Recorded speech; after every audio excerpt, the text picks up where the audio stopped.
Assalamualaikum warahmatullahi wabarakatuh. Nawaina ta'alluma wa ta'lim wa tadhakkura wa tadhkir wa nafa'a wal intifa' wal ibadah wal istifadah wal hatta 'ala tamassuki bi kitabillah wa sunnati rasulih sallallahu alaihi wasallam wa du'a ila al-huda wa dilala 'ala al-khair ittiba'a wajhillah wa mardatihi wa qurbihi wa thawabihi subhanahu wa ta'ala. Alhamdulillah, puji syukur kita kehadirat Allah subhanahu wa ta'ala yang masih memberikan kepada kita kesehatan, taufik, hidayah, hingga dengannya kita kumpul di majelis yang mulia ini demi meraih ridha Allah, ridha baginda Muhammad sallallahu alaihi wasallam. Dengan kita bersama-sama sudah melakukan sholat subuh berjamaah. Mudah-mudahan sholat subuh berjamaah yang kita lakukan ini menjadi bukti kalau Allah subhanahu wa ta'ala kemarin di malam pertama Ramadan memandang kita. Karena sebagaimana yang sama-sama sudah kita ketahui, di malam pertama bulan Ramadan itu Allah subhanahu wa ta'ala memandang seluruh hambanya. Yang kena pandangannya Allah, wa man nadhara ilaihi lam yu'adzibhu abada. Allah tidak akan menghadapnya selama-lamanya. Nah, mudah-mudahan ini adalah bukti kalau Allah memandang kita di malam pertama kemarin bulan Ramadan. Amin ya rabbal alamin. Dan harapan kita mudah-mudahan setiap malam pertama bulan Ramadan tahun demi tahun yang akan datang, semoga Allah senantiasa memandang kita di malam pertama itu. Amin ya rabbal alamin. Bapak Ibu yang dirahmati Allah, sudah kita lewati Ramadan ini 1 minggu. Maka kita lihat, kita koreksi diri kita. Di seminggu pertama ini sudah berapa hal yang kita lakukan. Di seminggu pertama ini sudah berapa dekat diri kita mendekat kepada Allah dan kepada baginda Muhammad. Karena bulan Ramadan ini adalah ajang terbaik kita untuk bersama-sama mendekatkan diri meraih ridha Allah dan ridha Rasulullah. Kalau kita di bulan Ramadan gagal, mau di bulan apa lagi? Baik itu kita melakukan ibadahnya di bulan Ramadan gagal, mau di bulan mana lagi? Baik kita meninggalkan dosanya, bertaubat dari maksiat yang sudah kita lakukan di bulan lain. Kalau kita tidak bertaubat di bulan Ramadan dari maksiat itu, tidak berhenti dari maksiat itu, mau di bulan mana lagi? Karena bulan Ramadan ini bulan yang indah, khususnya Allah subhanahu wa ta'ala memberikannya untuk kita umat Nabi sallallahu alaihi wasallam. Sering sudah kita mendengar bagaimana kemuliaannya bulan Ramadan, bagaimana indahnya bulan Ramadan, bulan mubarak, yang di malamnya itu ada malam lebih baik daripada 1000 bulan. Malam Lailatul Qadar itu kita dapatkan di bulan Ramadan, tidak di bulan Syawal, tidak di bulan Dzulqa'dah, tidak di bulan Dzulhijjah, tidak. Tapi itu hanya ada di bulan Ramadan. Yang kalau kita lakukan sholat sunnah, nilai ibadahnya di sisi Allah seperti sholat wajib. Yang kalau kita lakukan sholat wajib 1 kali, dibalas, diganjar dengan sholat 70 kali. Subhanallah. Ini indahnya bulan Ramadan yang hanya bisa kita lewati dari sisa umur kita ini, saat ini. Belum tentu nanti Allah panjangkan umur kita sampai ketemu di bulan Ramadan akan datang. Tapi harapannya lah, mudah-mudahan Allah panjangkan umur kita, terus kita menemui bulan Ramadan. Amin ya Rabbal alamin. Ini adalah bulan yang sangat besar, bulan yang agung. Sebagaimana Nabi SAW dulu beliau menyebutkan, yang diriwayatkan oleh sahabat Salman Al-Farisi, Nabi SAW itu menyampaikan di khutbah beliau di akhir bulan Sya'ban, kata beliau, syahrun ja'alahu Allahu siyamahu fariḍah wa qiyama lailihi tatawwu'an, syahrun 'azim mubarak, syahrun fihi lailatun khairun min alfi syahr. Bulan yang sangat agung, bulan yang sangat indah. Maka dari itu hadirin Bapak Ibu yang dirahmati Allah, keindahan bulan Ramadan ini harusnya kita sinkronkan, harus kita selaraskan, harus kita samakan keindahannya dengan keindahan akhlak kita atau budi pekerti kita atau perbuatan kita. Kalau yang indah hanya bulan Ramadan saja, tapi perbuatan kita tidak indah, maka kita tidak mendapatkan keindahan bulan Ramadan. Kita tidak mendapatkan kemuliaan bulan Ramadan. Kalau yang bagus itu hanya bulannya saja. Akan tetapi di sini harus sama. Bulannya bagus, perbuatan kita juga bagus. Kalau kita berharap hanya tergantung di bulan saja, tidak bisa panen dengan baik. Orang berkebun, contoh misalkan kebun jagung, beli bibit yang rekomendasi dari pihak pertanian yang paling bagus, nanam cabai yang paling bagus bibitnya, tapi tidak didukung dengan kondisi tanahnya, tidak didukung dengan penyiramannya, tidak didukung dengan pupuknya. Maka kalau itu bertentangan, bisa jadi pohon jagung atau cabai tadi mati, gagal panen, gagal. Bukan untung, malah rugi. Nah, itu perumpamaan singkat kita di bulan Ramadan. Bulannya ini istimewa, top, bagus sudah.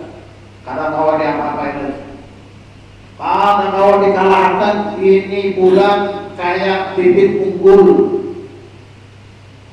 Nah, kalau kita bisa merawatnya dengan keadaan atau jalur yang sudah ditetapkan oleh Nabi Muhammad, maka kita akan panen besar. Bahagia kita hadirin. Bagaimana Nabi SAW itu di bulan Ramadan? Ini harus kita sesuaikan supaya kita mendapatkan juga keindahan bulan Ramadan. Kita tengok, kita lihat akhlaknya Nabi, hingga disebutkan di dalam hadis, kana sallallahu alaihi wasallam ajwadan nas, paling dermawannya manusia itu adalah Nabi Muhammad.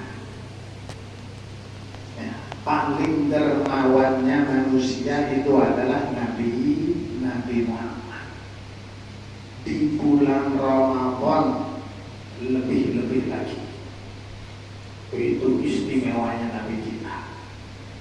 Padahal kalau dilihat Nabi itu bukan orang yang miliarder, tidak.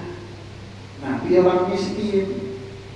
Sampai Nabi berdoa, Allahumma ini miskinan, hidupkan aku dalam keadaan miskin, matikan aku dalam keadaan miskin, bangkitkan aku nanti dengan kelompok orang-orang yang miskin. Itu Nabi kita.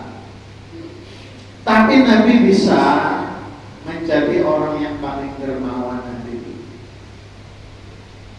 Nah, Masya Allah, ambil kesempatan di bulan Ramadan ini. Kedermawanannya beliau itu mencakup ke semua perbuatan. Kita jangan berpikir ketika mendengar orang itu dermawan, kemudian kita berpikir berarti duitnya banyak sih. Nah, ini berarti kita ini berpikirnya sifat dermawan itu hanya dikhususkan untuk orang yang kaya raya. Tidak. Orang yang miskin bisa dermawan. Wa kana juduhu sallallahu alaihi wasallam bi jami'i anwa'il jud. Seluruh model-model kedermawanan itu ada di Nabi Muhammad. Ada yang kedermawanannya Nabi itu fi badlil ilm, memberikan ilmu.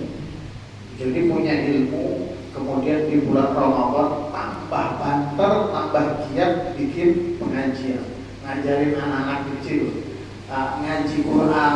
Itu namanya fi badlil ilm. Itu kedermawanan orang yang punya ilmu. Atau dengan hartanya, atau dengan dirinya di dalam mengemukakan agamanya Allah dan memberikan hidayah kepada hamba-hamba Allah dan menyampaikan manfaat kepada hamba-hambanya Allah. Nah, itulah kedermawanan Nabi kita sallallahu alaihi wa ala alihi wasallam. Mudah-mudahan kita bisa meniru beliau hingga kita bisa menjadikan keselarasan antara keindahan bulan Ramadan dengan keindahan akhlak kita. Amin ya rabbal alamin. Bahkan Nabi Shallallahu Alaihi Wasallam di bulan Ramadan itu Jibril yalqahu kulla lailatin fayudarisuhul Quran. Malaikat Jibril itu tiap malam bertemu dengan Nabi Muhammad dan mengajarkan Al-Quran. Tadarus. Nah, di sini kita biasanya di musola kita, di masjid kita, di kampung kita selesai tarawih tadarus. Ya karena Nabi dulu ketika di bulan Ramadan malaikat Jibril ini tiap malam datang. Kalau di bulan lain kadang-kadang ada perintah dari Allah. Tapi kalau sudah masuk bulan Ramadan terus. Ada yang habis subuh tadarusan, ada yang jam 9 tadarusan, ada yang jam 12, jam 1 habis zuhur terus. Ini adalah termasuk daripada meniru akhlaknya Nabi Sallallahu Alaihi Wasallam. Orang yang seperti ini hadirin, insya Allah dia mendapatkan keindahan bulan Ramadan. Mudah-mudahan kita mendapatkannya. Amin ya rabbal alamin. Nah, kita kesempatan besar banget untuk kita ini kembali ke Al-Quran, yaitu di bulan Ramadan. Kita kembali ke Al-Quran di bulan Ramadan. Amun di bulan lain kan usah dikisah lagi, gitu sudah. Al-Qurannya berdebu. Amun di bulan lain. Tapi amun di bulan Ramadan, alhamdulillah ustaznya ada juga terbuka. Amun di bulan lain ada harapan. Nah, maka dari itu, ayo kita bangkitkan lagi di bulan Ramadan ini ibadah kita dengan Al-Quran ini kita dekatkan lagi. Tapi ingat, yang paling penting dari situ, kita jangan ibadah karena Ramadan. Nah, ini yang penting. Ini jadi harus dilawan antara hati kita dengan keinginan kita.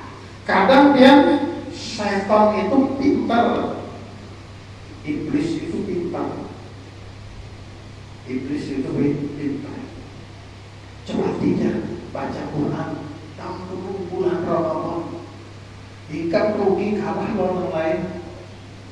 Tuhannya sudah khatam sekali khatam, masa ikan belum cepati.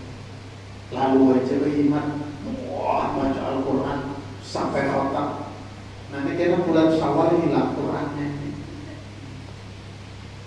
Bacanya kada baca. Itu termasuk ya kalau kita berpikir pulang untung dua Ustaz saya terbaca daripada kada terbaca sama sekali, lain pulang kisahnya. Kalau masalah untung-untungan ya sudah, memang untung kita baca Al-Quran di bulan Ramadan. Tapi ini kita pakai teknik, pakai cara supaya kita tidak ditipu oleh syaitan. Kenapa? Jangan pian kira orang yang berbuat baik itu bisa lepas dari tipu dayanya syaitan. Justru syaitan itu dia menipu daya umatnya Nabi Muhammad itu dengan cara kebaikan. Dengan cara kebaikan. Nabi Adam alaihissalam itu sudah diperintahkan oleh Allah. Ketika syaitan mengganggu Nabi Adam, ini kan Nabi Adam ini diciptakan. Ketika Nabi Adam diciptakan, kemudian seluruh yang ada di sana, seluruh yang ada di sana di surga disuruh sujud. Disuruh sujud. Para malaikat semua sujud. Karena malaikat itu definisinya dia itu seorang cahaya yang dia tidak pernah melanggar dari perintahnya Allah. Diperintahkan Allah ibadah, sudah ibadah. Nah, para malaikat sujud, tapi ada orang di sana yang dia tidak mau sujud dan dia merasa dia paling baik, dia lebih mulia. Khalaqtahu min tin wa khalaqtani min nar. Katanya, kau ciptakan Adam wahai Rabb dari tanah, sedangkan kau ciptakan aku dari neraka, dari api. Maka aku lebih mulia daripada tanah. Akhirnya tidak mau sujud. Tidak mau sujud. Nah, setelah itu dilaknatlah syaitan. Setelah dia dilaknat oleh Allah, syaitan tidak tinggal diam, hadirin. Tidak akan mau dia mendapatkan atau mendapati atau melihat siapapun hamba Allah yang masuk ke dalam surga. Harus bersamanya menjadi penghuni nerakanya Allah. Akhirnya digoda hingga Nabi Adam alaihissalam sudah diberikan kenikmatan di surga. Nabi Adam itu diajari oleh Allah semua sesuatu yang ada di masa itu dan sesuatu yang nanti akan ada di masa yang mendatang. Semuanya sudah diajarkan oleh Allah. Ini namanya ini, kegunaannya ini. Sampai dikatakan pesawat Nabi Adam itu tahu sudah di masa itu. Ya, ini kekuasaannya Allah, qudratullah, ilham min Allah. Jadi semuanya tahu. Kipas angin, bahkan piring, cara mengolahnya, cara geraknya, semuanya diberitahu kepada Nabi Adam alaihissalam. Oh, jadi Nabi Adam enak sudah di surga. Kemudian ada Siti Hawa, kemudian mau makan apapun dikasih, langsung ada. Nah, akhirnya dikasih wanti-wanti oleh Allah, wahai Adam dan Siti Hawa, jangan kau mendekat pohon ini. Di surga ini kau mau apa silahkan, tapi jangan kau mendekat, jangan sampai kau makan buah dari pohon ini. Lalu digoda oleh syaitan. Fa'azallahuma syaitan anha fa'akhrajahuma mimma kana fihi. Akhirnya ditipu daya oleh syaitan. Sampai kata iblis, kata syaitan, wahai Adam, pohon itu adalah pohon keabadian. Buahnya itu kalau kau makan, maka kau pasti akan abadi selama. Dan dia mengatakan itu pakai sumpah, bersumpah demi Allah ini dokter sumpah habis-habisan. Kemudian dia katakan kepada Nabi Adam, subhanallah, Nabi Adam tergiur Nabi Adam. Akhirnya Nabi Adam makan. Setelah Nabi Adam makan, berarti Nabi Adam melakukan pelanggaran yang dilarang oleh Allah. Akhirnya dikeluarkanlah beliau dari surga. Dikeluarkan dari surga. Nah, terus kata Allah apa? Wa qulna bitu ba'dukum li ba'din adu wa lakum fil ardi mustaqarrun wa mata'un ilahin. Dikeluarkan. Wa qulna bitu ihbitu minal jannah ilal ardh bainakumul adawah. Di antara kalian wahai Adam, Nabi Adam dan Siti Hawa, itu di antara kalian ada permusuhan dengan syaitan. Ada permusuhan dengan syaitan. Maka kata beliau, asy-syaitan aduwwun lakum fakunu a'da'an lahu. Syaitan itu musuhnya kalian, dan jadilah kalian musuh dengannya. Jadi memang kita dengan syaitan ini tidak ada kata maaf. Itu sudah stempelnya sudah. Kalau Pak, kasihannya setan ya. Kasihan setan, lebih baik aku membuka juga puasa. Nah, ini pergumulan ngarannya. Setan dikasihani. Ini salah kaprah. Jadi syaitan itu memang sudah ditentukan musuh kita, dan kita disuruh fakunu ada'alahu, jadilah engkau musuh dengannya. Artinya itu kan ada lagi sudah kompromi. Nah, hingga kata Imam Ghazali, nanti syaitan ini banyak cara untuk menggoda kita supaya kita ini menjadi penghuni neraka Allah. Banyak cara, hingga dipakainya cara-cara yang mengelabui. Ujar setan, ikan rugi kalah lawan buahnya sudah pada khatam baca Quran, mati baca bahimat, baca subuh, mbaknya sudah pulang. Nah, ini salah satu daripada hebatnya syaitan dalam memanipulasi kita. Nah, terus kayak apa Ustaz? Apakah kita ada usaha sama sekali membaca Al-Quran, memakai itu kisahnya? Ini kepintaran pulang, membisik pikiran kayak kepintaran. Malah kayak itu syaitan memakai itu. Nah, jadi ya sudah, kita jalan itu sesuai. Di bulan Ramadan ini memang bulannya Quran.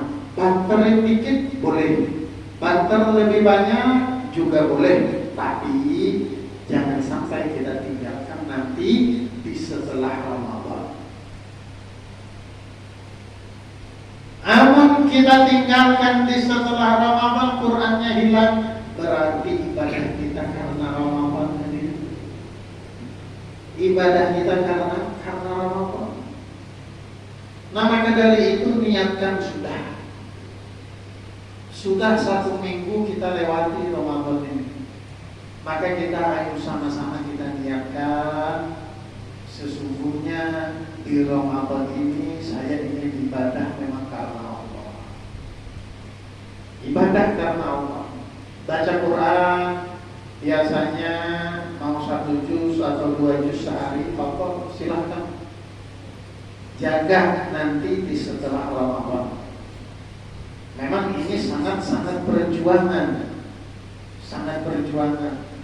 Tapi kalau kita bisa melewatinya, maka kita akan mendapatkan keindahan di bulan Ramadan. Kita akan mendapatkan kemuliaan di bulan Ramadan, hingga kita menjadi orang-orang yang nanti insya Allah akan mendapatkan ridho Allah Subhanahu wa Ta'ala. Amin ya Rabbal Alamin. Hingga dikatakan Al-Quran itu Asyam wal Quran yashfa'an, puasa dan Al-Quran itu akan memberikan syafaat nanti kepada siapa yang mengerjakannya, yang membacanya dari umatnya Nabi. Ya kullu siyam rabbi mana'tuhu ta'am wa syarab wa syahawat wa syafi'ni fi. Katanya puasa, ya Rabb, ya Allah, ulun sudah mencegah si fulan untuk tidak makan, tidak minum di siang hari. Maka ya Rabb, berilah izin ulun memberi syafaat kepadanya. Akhirnya Allah berikan izin, wahai puasa, saya berikan izin, kau kasih syafaat kepadanya. Maka maka puasa memberi syafaat kepada orang-orang yang melakukan puasa. Nah, kemudian Al-Quran juga berkata, wa yaqulul Quran rabbi mana'tuhun naum bil-lail. Ya Allah, malam-malam ini ulun mangati gurih. Untuk apa? Nonton bola kadang. Untuk apa? Supaya baca Quran, menahan kesan baca Quran. Fasyafi'ni fi. Bolehkah aku memberikan syafaat kepadanya ya Rabb? Maka diizinkan oleh Allah untuk memberikan syafaat kepada orang tersebut. Fayashfa'an fi. Hingga yang namanya puasa, yang namanya Quran memberikan syafaat kepada orang-orang yang melakukannya. Nah, ini hadirat yang dirahmati Allah, bulan ini sungguh sangat indah, sungguh sangat agung, sangat mulia. Maka satu kerugian besar untuk kita semua, ketika kita melewatinya, kita biasa-biasa saja. Ini sangat rugi. Yang rugi itu kita. Yang rugi kita. Nah, maka dari itu bangunkan lagi semangat kita untuk meraih ridho Allah, wabil khusus di bulan Ramadan, bulan yang sangat indah ini. Mudah-mudahan Allah Subhanahu wa Ta'ala memberikan semangat itu di dalam hati kita, dan mudah-mudahan Allah Subhanahu wa Ta'ala menjadikan Ramadan ini Ramadan karim, Ramadan yang penuh berkah dengan kita. Amin ya Rabbal Alamin. Nah, maka keindahannya ini tadi harus kita gabung dengan keindahan akhlak atau perbuatan kita. Tidak bisa dia selaras, tidak bisa dia menjadi satu ketika yang indah hanya satu. Jadi harus sama-sama indah. Tergabunglah dia menjadi sesuatu yang indah. Kalau kita hanya berharap di Ramadan yang indah, tapi kitanya melanggar, maka tidak bisa jajan. Ibaratnya tuh model nang kayak apa namanya, minyak lapak lawan baju. Biar mengaduk seharian. Karena kamu satu, saya tak bisa. Tapi amun satrop lawan gula, dan aduk langsungnya menyatu, nyaman, manis, bagus. Kayak itulah kita dengan bulan Ramadan. Nah, jadi di bulan Ramadan ini semangatkan lagi ibadah kita dan jauhilah perbuatan-perbuatan maksiat, naudzubillah min dzalik. Apalagi kalau kita sampai berani meninggalkan puasa. Kita berani menganggap remeh dengan hal yang puasa. Ini tidak main-main, ini ancaman, ya, ancaman. Bahkan dikatakan, ini orang puasa ya, puasa, sudah niat jalani puasa, maka dia tidak boleh berbuka sama sekali, kecuali memang uzur yang sangat berat. Contoh misalkan mau pada mau memang harus makan. Ya. Tapi kalau hanya karena lapar biasa aja tidak apa-apa. Tapi kalau karena sakit, jadi harus memang minum obat di siang hari. Tapi memang karena sakit, mun kada tambah sakit dia. Nah itu dicoba puasa dulu dari pagi sampai karena memang waktunya harus dia memang minum obat, dia minum obat. Nah ini masih diwajibkan untuk diqadha. Jadi bulan Ramadan ini kalau kita sudah puasa, ya sudah, harga mati sampai maghrib hanya kita buka. Bilangnya dianggap santai-santai aja, karena gampang aja, bawahnya masih jam 11, jam 12 dah makan dulu. Karena kalau jadi kompor di bulan lain, oh jangan macam-macam. Karena awal sampai dikatakan amun pian berbuka tanpa udzur di bulan Ramadan, berbuka dan tanpa udzur di bulan Ramadan itu termasuk dosa besar. Dan pian qadha selama 1 tahun itu kada bisa menyamai dengan pahala yang kita puasa penuh di bulan Ramadan. Setahun mengqadha kecuali ada uzur syar'i nanti yang memang di dalam ulama fikih membolehkan.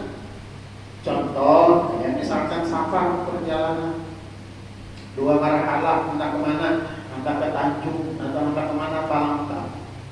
Nah tapi syaratnya juga dia keluar dari kampungnya sini harus sebelum subuh. Jam kayak ini sudah entah kemana Samarinda, karena bukan kita di Tanjung ya, kalau boleh. Itu tidak ada rukhsah. Safar yang keluar setelah subuh itu tidak dirukhsah, tidak diizinkan untuk berbuka, kecuali keluarnya sebelum subuh.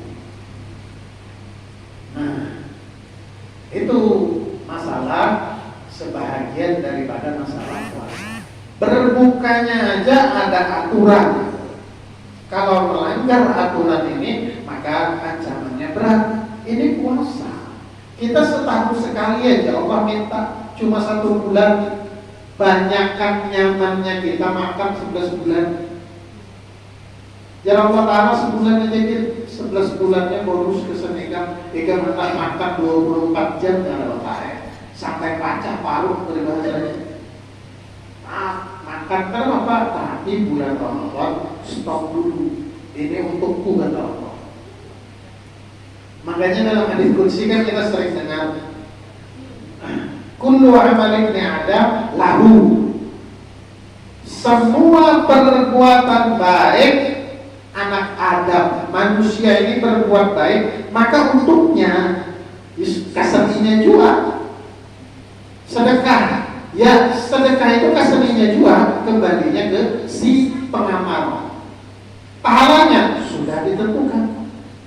Sembahyang 1000 rakaat ya kaseninya juga sembahyang, dan pahalanya sudah ditentukan. Apapun seberataan amal perbuatan baik yang kasar kita yang melakukan dan pahalanya sudah tertakar. Kata Allah dalam hadis qudsi, illa shaum, kecuali puasa. Fa innahu li, itu kata Allah kasar aku. Ada kasar si shaum yang berpuasa tadi kasar aku. Wa ana ajzibih, kata Allah, dan nanti aku yang akan membalasnya. Oh subhanallah, ini kalau sudah Allah yang membalas ya pastinya. Ini contoh yang gini. Contohnya kita ini diberi satu tugas, anggap misalkan oleh PT Maju Mundur. Ada PT Maju Mundur, direktur utamanya Pak Asnan, PT Maju Mundur. Ini kemudian kita ini dikerjakan sebagai sekretaris, kemudian direktur, atau kemudian jadi bagian bendahara dan lain-lain. Jadi bekerja. Nah, kita ini ketika bekerja sudah ditentukan gaji. Kamu sebulan dikasih 10 juta, kamu sebulan dikasih 9 juta, kamu sebulan dikasih 8 juta. Silahkan pilih dua, mau ambil gaji atau mau ikut saya. Saya tidak menggaji dengan nominal tertentu, tapi pasti akan saya jamin. Nah, seandainya kita tahu, oh Pak Asman berarti orangnya sangat dermawan, nyata sudah aku sistem yang memberi, bisa jadi 30 juta sebulan. Karena tahu dermawan, kan sakit makan duit gaji. Pokoknya ulun 4 pegawai luar biasa, terserah tiap gaji-gaji, kadang-kadang. Tapi bisa kayak itu, amun kita tahu si tadi orang dermawan. Amun orangnya pelit, banyak sini perhitungan, lebih baik yang sudah nyantai ini sudah pasti 10 juta sebulan, sudah kawan diatur. Nah, kalau kita cerdas dan kita tahu bos kita ini orangnya dermawan, pasti kita dapat ambil gaji, dan gajinya ulun atau kematian aja terserah kayak apa, karena sudah tahu silis pemurah ada jaminan. Nah kayak itu juga kita lawan Allah Ta'ala. Kita puasa ini ujar Allah Ta'ala itu kesan aku, ikan pegawai itu kesan aku, tenang aja, aku akan membalasnya. Allah Ta'ala zat yang maha dermawan, zat yang maha pemurah. Kalau hamba ini di dunia tidak ketok pintu permohonan kepada Allah di setiap harinya meskipun dia ahli maksiat, maka Allah akan marah. Oh ini koyo sombong, kada pernah meminta lo aku nyerok. Tapi kalau kita seorang hamba yang selalu ketok pintu kepada Allah meskipun kita ahli maksiat, Allah bangga. Ini kira-kira kualitas kedermawanannya ini kenapa ditakar-takar.